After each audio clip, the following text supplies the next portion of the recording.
Anderson Silva, the Spider, one of the greatest MMA fighters of all time, set to apparently have his last match ever against Uriah Hall. This is a big one. This is a guy that reigned over the middleweight division untouched for a long, long, long time. Demetrius Johnson came and finally broke his title defense record, but he held that title defense record for so long. And he looked phenomenal against so many fighters. I mean, there's the classic Forrest Griffin clip. And you name it. The way he would just taunt people. He was unmatched in his martial arts prowess at the time of his rise. The only other person you could compare was GSP. We never got that super fight, unfortunately. But he's definitely an all-time great. No question. Matt, how are you feeling about this? How are you feeling about this being the Spider's last walk? Hypothetically, we'll see. You never know, but right now it looks like this is his last walk to the octagon. Yeah, we never really know if retirements actually ever stick in the MMA world. But I mean, this is kind of like a long time coming, right? Ever since, he dropped his title and just kind of started doing random things, it seems. We were just like, okay, how long are you actually sticking around and still fighting Anderson Silva? But I'm glad that he's at least making this vocal and saying that this is going to be my last fight against Uriah Hall, which should be a pretty good fight, unless if they start doing, the whole Anderson Silva, Israel Adesanya thing where they're both, hitting anime poses on each other in the middle of the octagon. But, it should be a good fight. It should be a good scrap. I know Uriah has got a lot of respect for Anderson Silva. So hopefully they, come to fight, man. I hope they actually come to put on a show. But at 45 years old, Anderson Silva's time has come and gone. Like you said, that title defense record, that he held for so long.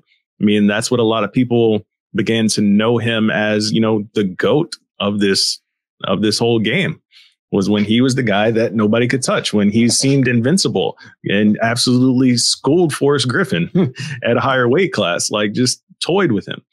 Did the same thing to Damian Maia. Like that's where I've got that painting back there is from that fight where he's throwing a flying knee at Damian Maia.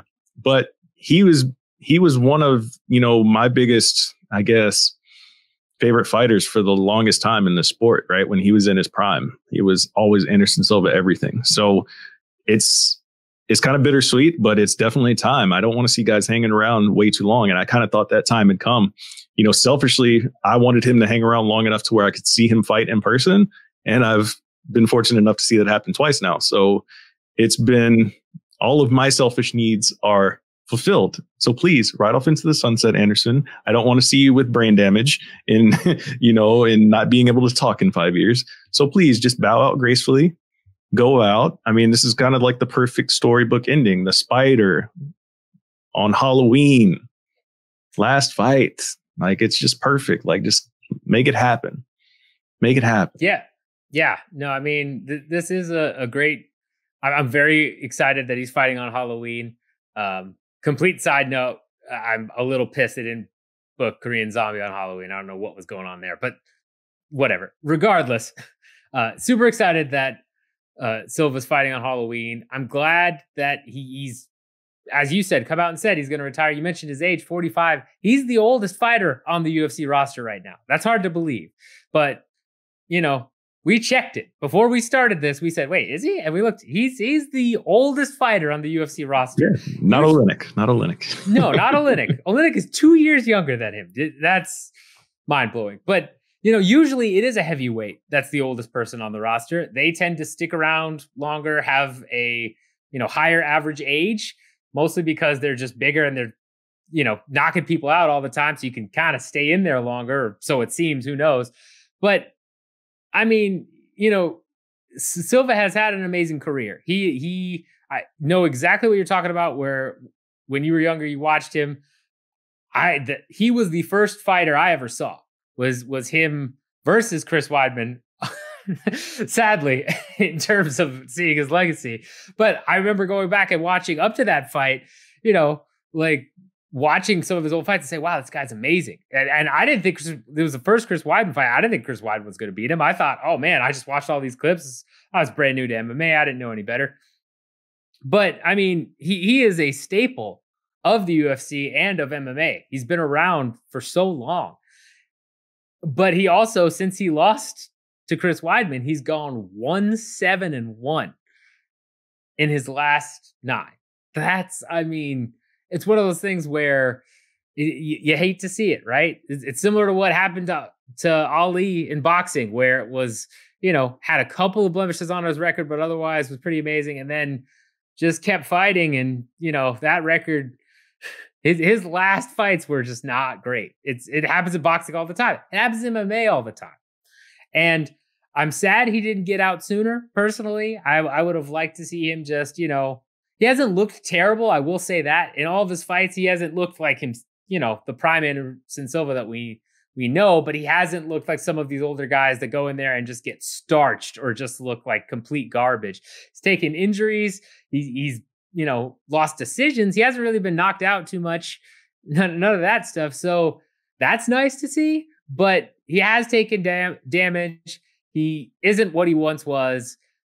I'm glad he's finally calling it. I'm glad he's hanging it up. He's got nothing left to prove. He's contributed so much to the sport. I'm extremely excited. He's hanging him up on Halloween. Uriah Hall, though, is a tough out. This is not a gimme fight, right? It's not a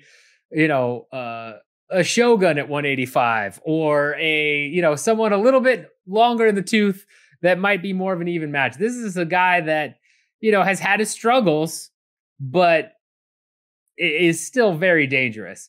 Do you think this is the right matchup for him to go out on? Yes, I do. I do think it's a great matchup for him to go out on. And I do want to correct you because you said he went 1-7 and he's 1-6-1. So let's 1-6-1. Okay. Let's get it right. Okay. Let's correct. I said 1-7-1. So I'm sorry. Okay. 1-6-1. 1-6-1. But I think it's a great matchup. I think it is because, Uriah Hall is also that type of guy that, he's hovering around the top 15 ranks. He's not necessarily a top 5 type of fighter at this moment that is surging towards a title shot. It's a name that people are familiar with, that people like to watch fight. So yes, on paper, this should be an exciting fight. And it's not one that doesn't, that isn't like crazy when it's like, okay, why are you fighting Israel Adesanya again or something like that? You know what I mean? It makes sense from the matchmaking standpoint. For those of you guys watching the video, because I do want to say something that you were talking about a second ago, Pat, about that record. Comment below what your favorite Anderson Silva fight ever was. Okay. Because, you talked about how you watched Anderson Silva, right? Like that was your first fight. I remember presenting Anderson Silva to my dad, who doesn't watch a lot of combat sports. He watches boxing from time to time, but he had never really been introduced to MMA. And so I was like, hey, Anderson Silva is fighting this weekend. I'll come over to your house. I will, we'll watch the fight together. I want you to see this guy in action. That fight happened to be the first Chris Weidman fight. So, yeah. And as soon as the whole thing happened, I showed him highlights, the video packages and everything. So he was excited as the main event got there. It's like, cool. This is going to be great. And then, the leg snapped or not. No, it was the second one. It was the second one. Oh, sorry. Second one. Okay. Not the first one. It was the second one. The leg snaps, right? Yeah. So I remember hyping him up. I'm like, yeah, he was toying around with Chris Weidman the first time and, he got knocked out. This time it's going to be different. He's focused, whatever. Then his leg snaps. and we were both just like, oh, and it's like, okay, I don't know if he's ever going to be the same again. Now, let's talk about that 1-6-1 record, okay? Because it's unlike any 1-6-1 record that you would ever see from any other fighter, right? Anderson Silva's got this special thing about him. So the first loss against Chris Weidman, he was toying around, right? Toying around. He's like, oh, you can't hurt me. Boop, gets knocked out, right? So you can kind of shoot him a little bit of bail there, right? He didn't actually get beat at his best, trying his best from bell to bell. So I'm going to shoot Anderson Silva a lot of bail right now, people. So you're either going to love me or hate me for this. So that's one. The second one, his leg snaps. What are you going to do? Yeah, Chris Weidman checked it, but that's still a freak accident. So, I mean, did he really get beat there? Two shots of bail right there. He won the Nick Diaz fight. That happened. It happened in front of our eyes. We saw it happen. So that's actually a win. But, you know, commissions and things, it gets shifted. That win gets taken away and puts in this other bucket. But he beat commissions, and steroids and things. You know, it's just something. I mean, hey, he just needed some steroids to get back in the game. It wasn't like he was trying to cheat or anything, you know. But that's neither here nor there. That's another story. The Michael Bisping fight, he won that fight, okay? He knocked Michael Bisping out and allowed him to recover in the next round. You know, this is he had time stamp where everyone's commenting. Listen. He had the adrenaline dump. He knocked Michael Bisping out. You know, if it wasn't the end of the round coinciding with the flying knee thing, if there were 10 seconds left in that round, all he had to do was literally walk over him and act like he was going to punch him. And Herb Dean would have been like, no, it's over. Right. But that didn't happen. He went and jumped on the cage, had his adrenaline dump, comes back, loses the next round, whatever. Credit to Michael Bisping for coming back after getting knocked out and winning the fight. OK, so that's a legit loss. OK, the Daniel Cormier fight. I do just real quickly, though. I do blame that on Herb, though. 100%. That should have just been. Yeah, for sure. For sure. All right. For sure. Go on. Daniel Cormier, UFC 200. He took that fight on like 30 minutes notice. What are you going to do? And Daniel Cormier was training for John Jones. Like Daniel Cormier was at peak form against the best fighter ever, not named Anderson Silva, right? Anderson Silva walked in off the street and was like, oh, I'll fight, which was great for me. As I mentioned earlier, I wanted to see Anderson Silva fight in person. I was covering that card, so it worked out great for me. But yeah. And he hurt DC in that fight. He hurt him in the third. A lot of people. He hurt him in the third. He had DC hurt, and DC was like, okay, it's time to take you down. Yep. So look, I mean, legit loss, sure, but come on.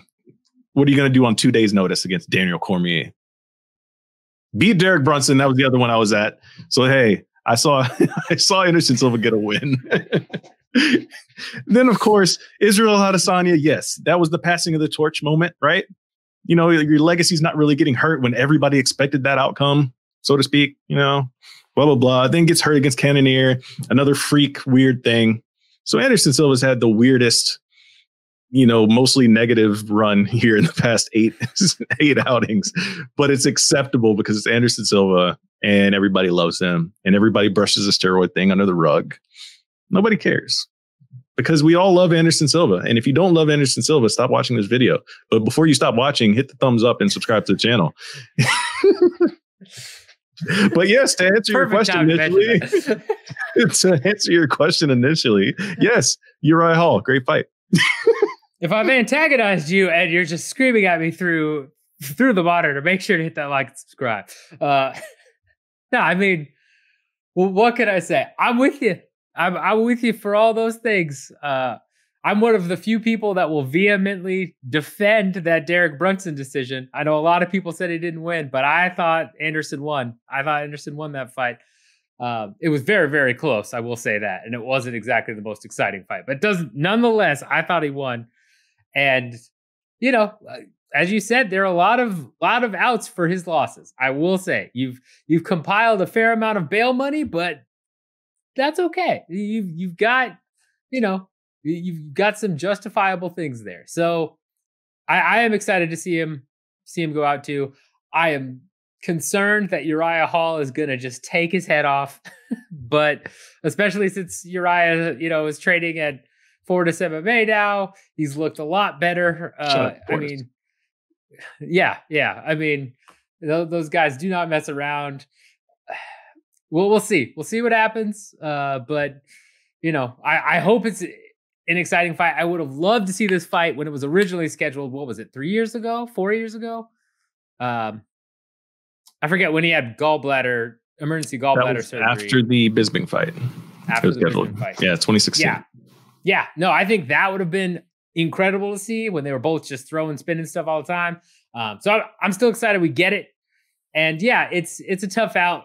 Tougher than I guess I would have liked for his final match, but at the same time, I'm still excited for it. So, you know, as long as he doesn't just get like flatlined and it's like, oh, we shouldn't have done that. Like this dude's 45 and been hurt several times. We shouldn't have. Then, you know, I'm happy as long as he goes out gracefully. You know, even if he loses, if he makes a good, you know, against Adesanya, he he didn't get knocked out. He's one of the few fighters that might have been Adesanya showing some extra respect as well. But, you know, still, he could say he fought Adesanya, did get knocked out. That's impressive. So, yeah, we'll see. We'll see what happens. Again, as Matt has said, like and subscribe to the video. Drop any comments on who you think Anderson Silva's final opponent should have been, or maybe, because who knows, retirements are a dime a dozen in this, false retirements, that is, are a dime a dozen in this racket, so who knows. And I mean, Matt, anything else to wrap this up? I'm going to defer to you here because you are clearly more of a Silva fan than I am. I'm a Silva fan, but you take the cake for me on this one. Just quickly, on the matchup against Hall, I mean, the only concerning thing here is that Uriah Hall is excelling at this point in his career with that move to Fortis that you mentioned. He is becoming a lot more polished of a fighter. He's kind of changed his whole outlook on life and everything since coming here to Dallas and training at Fortis. So that's kind of like the only thing. Like, he's actually getting better. Anderson's on the way out. So there is that little clash there. But that's neither here nor there. I will just say, Anderson Silva, man, one of my favorite rides to follow throughout his entire career. And that's just what it is, man. Like you said, one of your first fighters to ever see. For me, it was the guy that I was like, that was the first guy where I was like, I'm never missing his fights when I first saw him fight. So congrats on a successful career, legend of the sport. Hopefully you do walk away. Like you said, if you start saying that, please stick to it. That's all I got to say. Yep. Agreed. No one can doubt he's a legend. And yeah, please, Anderson, I love you, but just hang him up. You got nothing left to prove. So